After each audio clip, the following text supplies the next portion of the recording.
So today, I thought I'd talk about something that I find very curious, having been to the prison Dharma for the last 6 months or so, which is that every time I meet someone new there, not so much the inmates, but someone from one of the volunteers, we would introduce each other, and then they would very first question would be, what's your lineage, right? Are you a student of Zen? Are you a student of Vipassana, or something else? So it turns out I have to explain myself. But not only that, I have to explain it in the context of what I consider some misconception, which is Zen, Vipassana, and mindfulness are three different and separate concepts and techniques within Buddhism. But it turns out that they're not. The techniques might be different, but the words are actually the words itself doesn't explain the techniques. The words are actually universally used throughout various lineage or sects of Buddhism. But let me kind of explain and I think I did a bunch of articles on this, so this is more like a summary. The articles are much more detailed. The articles in Patreon are much more detailed. And if you're interested, many of the articles are actually already released to the public, and some of them are soon to be released. We typically have about a 12-month incubation period for any new articles.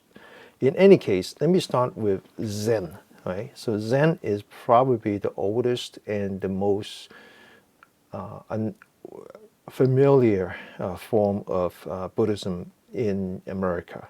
In fact, the word Zen is meant Buddhism in many people. There's no that's only word that they know. But Zen is actually the Japanese pronunciation of a Chinese word called Chan, Chan, which is actually an abbreviation for the original word, which meant Chan-na, right? Which is then Chan-na is actually came from the Indian word, came from the original Indian word is either jhana, which is Pali, or jhana, which is Sanskrit. And jhana, some people would think, oh, that's the fourth jhana. That's the fourth stage of meditative states. In case you're wondering what that is, remember we talked about Mara and how when Buddha became awakened, he sat under the Bodhi tree, and he was fighting with the law, the dark energy, Mara, right? And Mara actually reside at the very top of what we call the Kama Dhatu, right? We talk about the three realms of existence, with the desire realm, the Kama Dhatu, being the one where we humans reside, but above human, a little bit more refined than humans, are the devas, and the devas actually supposedly reside in this Deva realm, and the very top is where Mara resides. And Mara's job, well, Mara exists because of our negative energy, but also Mara is the one that prevents us from leaving the Kama Dhatu, the desire realm. So when Buddha, the historical Buddha, was about to be awakened, the idea was that he was to escape samsara, so he was to enter into the Rupa Dhatu, right? You got the desire, the form, and the formless.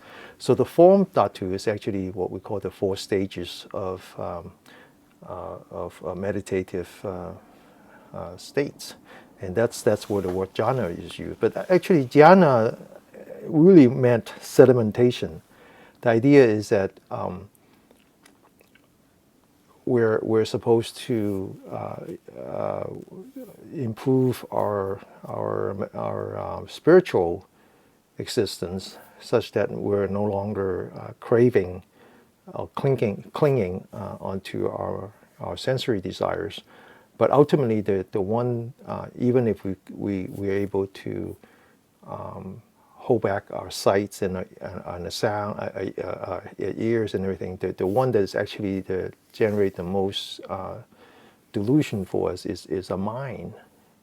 Okay, it's a mind. And so remember, we talk about the mind gets its input from our eighth consciousness. So the only way that you could purify is not to eliminate those bad thoughts, because they're there, right? You cannot eliminate them. But what you can do is you cannot react to them. And so jhana, the word jhana or chan or zen actually meant sedimentation. It's a technique that allows the bad seeds, right, or the unwholesome seeds to fall to the bottom of the cesspool, and then that's how we achieve our awakening. So the word Zen, Chan, or Jhana is not limited to the technique.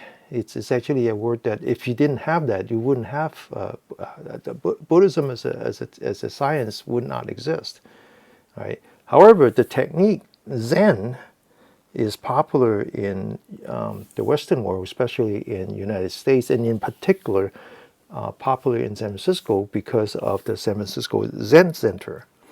And lately, I have a lot more contact with the practitioners because they happen to be the people who runs the Prison Dharma program in San Quentin.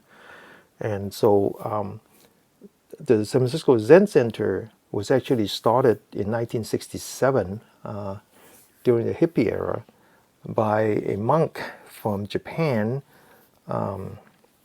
Suzuki, Shunryu Suzuki, but more commonly known as Roshi, Suzuki Roshi. Roshi just means teacher. Roshi, that's old teacher. That's actually what it means in kanji. So Suzuki Roshi was a monk from Japan. He arrived United States in 1959 and then started the Zen Center in 1967. He was the founder of the San Francisco Zen Center. Now, interestingly, Suzuki Roshi actually not only was he a particular kind of Zen monk, he was what's called a Soto Zen monk, but that he also came from a family of Soto Zen monk. Both his father and his father-in-law, meaning the father and his wife, were monks. And actually he was to inherit the temple from his father had he wanted it, but he didn't want it. He was a rebel. He decided that the Japanese tradition didn't suit him, and he decided to come to United States and started the Zen movement in California. So this is interesting because right away you say, well, wait a minute. I thought a monk is a monastic, meaning that they have renounced their family, right? So how could he have a father? Well, not only did Roshi Suzuki had a father, he had a wife, and his wife just passed away recently. He himself had passed away decades ago. This is actually unique to Japan, that monks there were allowed not only to be married and have children, they're allowed to eat meat and on occasion even consume alcohol. And so a little bit on the history of that is that this all started in the late 1900s, late 19th century, 1868 to be exact, with the Minji Restoration. Those of you who had watched Tom Cruise's Last Samurai knew about that part of the history when Japan was to be modernized, going from a feudal society to a modern society. That's called the Minji Restoration. For Americans, This actually very related to our part of history. You remember President Teddy Roosevelt talk softly and carry a big stick, right? Well, he in the mid 19th centuries, 1853 to be exact, he sent his favorite admiral, Commodore Perry, to the east with his steam gunboats and big cannons and open trade in Japan forcefully. And so it was very humiliating for the Japanese people, and they decided that, well, they better get ahead of the curve and modernize. And so they start to change their entire society. But one of the things that they did was that they had to, in order to secure their political control, they had to eliminate the shoguns, which are the military rulers, and eliminate the samurais. That's why you had the movies Last Samurai. But in the process, they elevate their emperor to be the supreme ruler. Up until then, the emperor were mainly kind of a ceremonial role, but they actually gave him real power. And to kind of justify the legitimacy, they start to emphasize the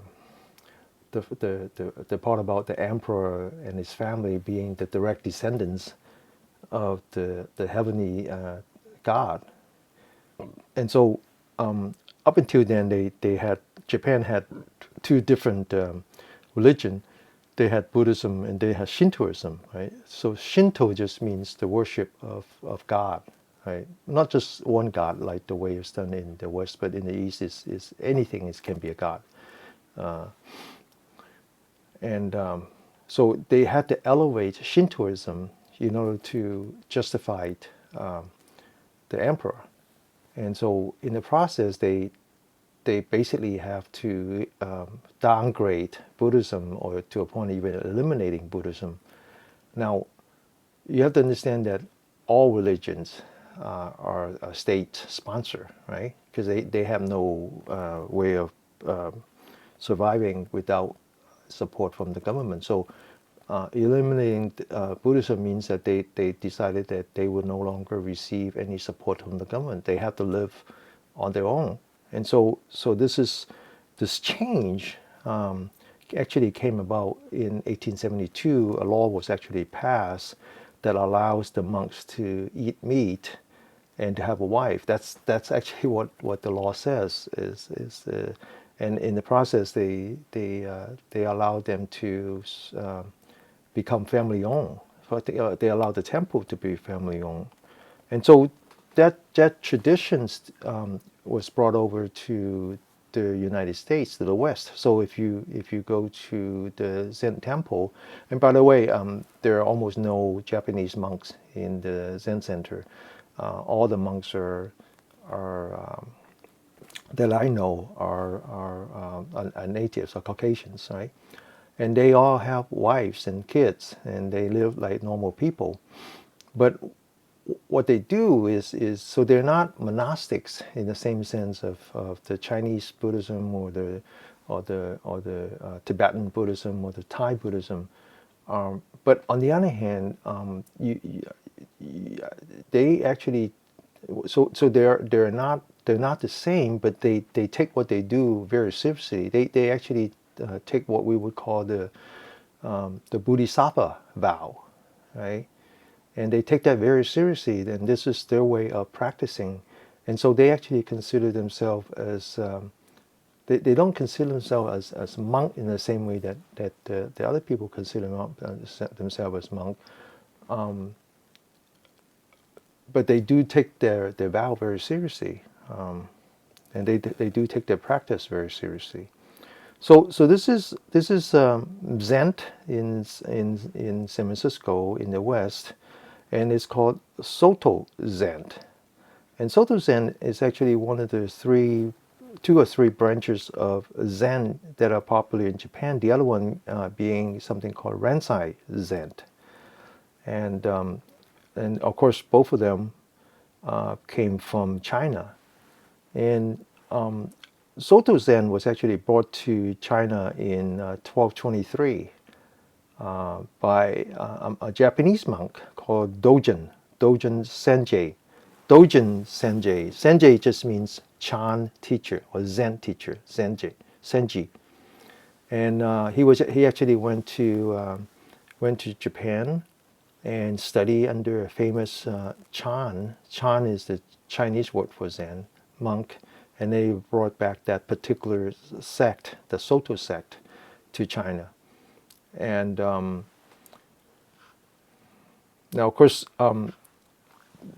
at that time, in the 13th century, at that time, there were actually 5 different sects of Chan or Zen Chan, and they were all from students of the 6th patriarch. Okay, and the 6th but Chan or jhana was actually brought to China by the 1st patriarch, which is Bodhisattva. And when I talk about when the exercise that we do, the exercise that we practice from Master Jiru, that was from Bodhisattva, and we also have that practice on Friday afternoon. Right now in Cantonese only, and we also do that on Wednesday in the San Francisco temple. So that's the origin of Zen and the relationship of Zen to Chan. But again, I want to kind of say that Chan, jhana, is not limited to the Zen meditation technique. So it's not like you go to learn Zen meditation and then that's the only place you practice Chan. In fact, you couldn't practice Buddhism without practicing Chan, right? Practicing jhana, because jhana just means let your unwholesome seeds settle. Right? It's what I call sedimentation. The other kind of misconception is the whole concept of Vipassana. And so many people who I meet at the prison Dharma, they're either learning Zen meditation or they are learning Vipassana meditation, and sometimes they start with Zen and then they decided to be that they want more of the Southern Theravada tradition, and so they switch from one to the other, and then they again, Vipassana is a very general concept in Buddhism. And so when you ask people, well, what do you think Vipassana means? And they have a very quick and precise answer, which is insight. How do you gain insight into your mind? And then some people say, well, that's actually not true, because insight is what panya is insight, right? One of the paramita is panya.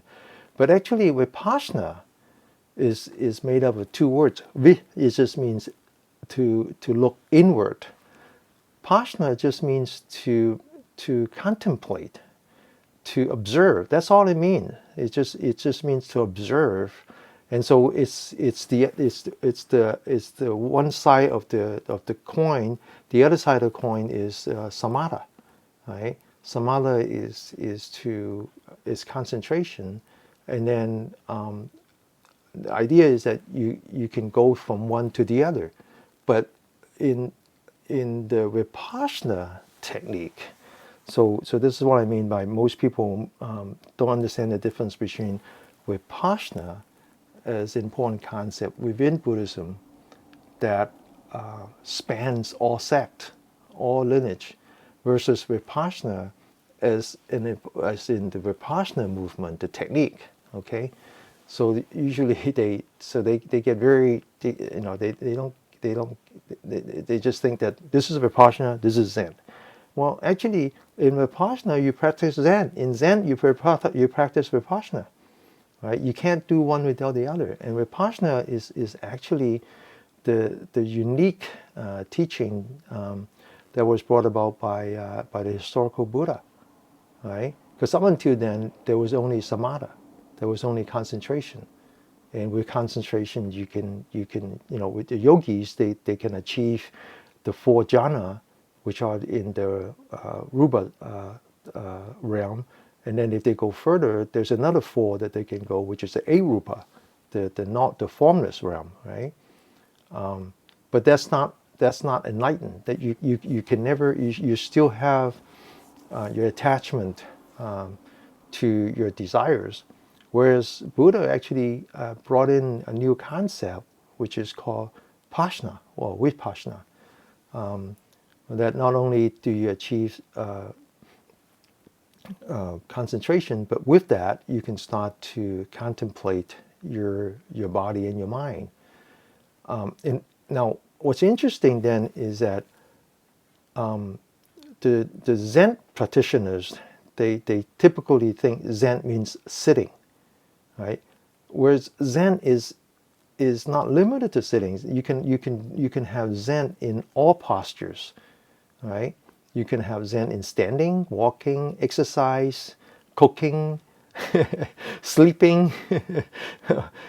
You can have Zen in all forms, right? And then at the same time, in the people who practice the Vipassana, the 10-day Vipassana, they think that you have to go from samatha to Vipassana, which is also not true, because depending on the posture.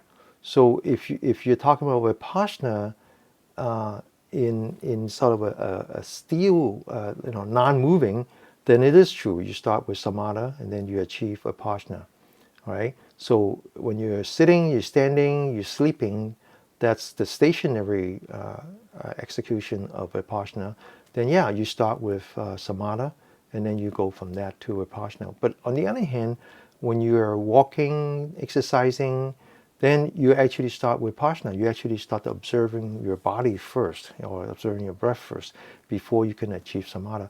And in fact, even that is not entirely true, because this is actually only 2 of the possibility where you go from one to the other. The Chinese tradition, actually you do both at the same time, right? You cannot really separate samatha from Vipassana. You have to have both. So this is, again, we tend to oversimplify things, and we tend to be very possessive of what we know, and think that the concept is only exclusive to what we know, which is very unfortunate, because if you go to the website of the Vipassana, the 10-day Vipassana, it says right there that they're offering courses in Vipassana meditation as taught by S.N. Goenka in the tradition of Sayagi Yuben Ching, right? So this is actually the teacher of Goenka, who started the Vipassana movement, and they're really teaching only that tradition. They're not trying to say that they are Vipassana, right? So Vipassana is both a concept and a technique. And then one last thing is even more tragic, which is the whole thing about mindfulness. So again, in America, you can practice meditation with Zen technique, in the Zen tradition. You can practice meditation in the Vipassana tradition, or you can practice mindfulness you can practice meditation in a mindfulness meditation. And again, people tend to think that, that's the only place where you will practice mindfulness, which is not true again, because mindfulness is we talk about Eightfold Path, right? The Eightfold Path. And mindfulness is one of the paths. It's one of the paths. You cannot practice Buddhism without mindfulness. And I written an article on that. That mindfulness is actually a very simple concept. It's and a lot of the practitioners, they actually go much beyond the original concept of mindfulness. Mindfulness just means remember. Just remember. Remember your mind. Know where your mind is and not let it wander. And not let it evolve into all the other unwholesome mental states. Anyway, I actually practice all three. I practice Zen, Vipassana, and mindfulness, and I don't always separate the three, because there are three important concepts that have to do with Buddhism of any sect. Even if you talk about chanting, even if you talk about the Pure Land sect where you're chanting Amida Buddha, the whole point of chanting Amida Buddha is to have jhana, right? Because then by chanting, you're again, exercising sedimentation of your unwholesome thoughts. You're practicing Vipassana. In fact, one of the most important sutta in the Pure Land sect is the Vipassana sutta, Vipassana of the Amida Buddha sutta. The word is actually used in the Pure Land sect. And again, mindfulness is another concept that is used in the Pure Land sect. Those three words are equally important in all sects of Buddhism. And so it's important to understand the technique as opposed to the general concept. So that's all I have. Thank you. Bye-bye.